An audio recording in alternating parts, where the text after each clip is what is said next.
I'll now demonstrate how to make crossword exercises.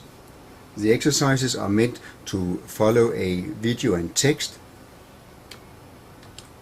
from Friendly Robotics called RoboMo. So I have already stored that video and text in the directory called Exercises 1 on the C drive. And this is also where I will now store the new exercises. I click on the J-Cross potato to launch the program. The first step is to save it in the directory that I have made ready, the Exercises 1 directory. I'll call the file Cross1. And this is not the final file, but this is the data file that can be used for later on editing and changing the actual crossword. I also want from the beginning to ensure that I have the navigation set right in the program. So I go up to the buttons where there is a set the configuration screen button, and there I want to have a look at the next exercise. My next exercise I have decided will be called Match 1, match1.htm. I want to have a contents button that will link to an index.htm, and there will be a back button. I will now click Save and OK. Usually the most difficult thing when creating crossword exercises is to create the actual grid, but in Hot Potatoes that can be done automatically. I have to click on the Make a Grid button there, and then I will enter the words that I want in the crossword. I start with writing automatically.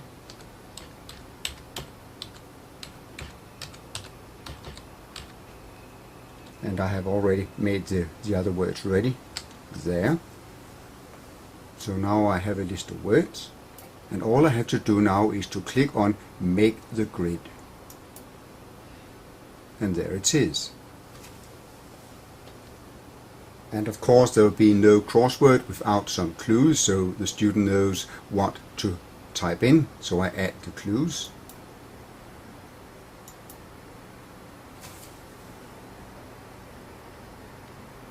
The first clue is for the word automatically, and I type in opposite of manually. Okay. The next clue is for the word safe. I here type in not dangerous and click OK. I just need to continue this process for all the words.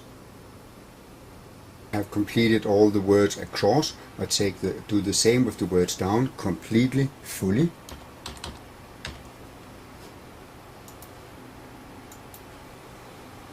When I have completed all the descriptions, I click on the green OK button.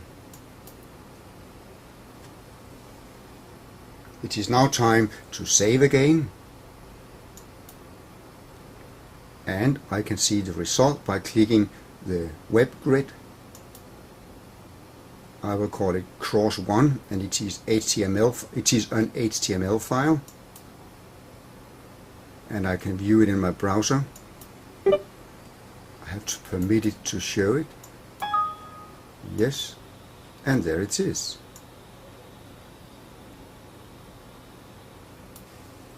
I just try one of them. I click on free. A patch of grass, a lawn. Enter.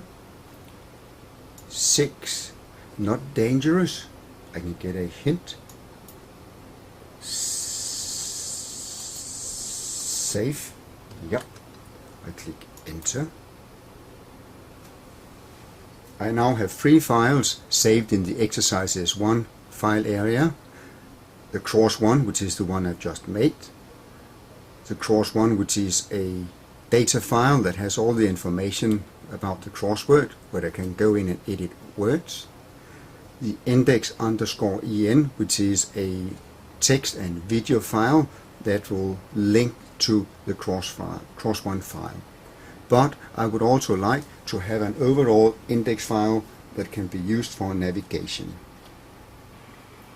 A simple index page could be used for navigation. This one is made with front page. I need to save it first of all in the directory, and it will have to be this computer, local disk, exercises 1, and this is where it belongs. Index. I want to link to the pools website. In the first link I type in freew languages.dk, right? Then I want to link to the video and text dealing with friendly robotics, the RoboMo.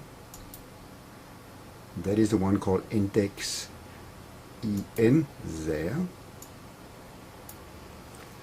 And the exercise A, the crossword exercise, that is the one called Cross1. So now I have a navigation document or navigation HTML page that can be used. The resulting page, which is very simple, links to the pools website, goes to the friendly robotics video and text. Let's try that.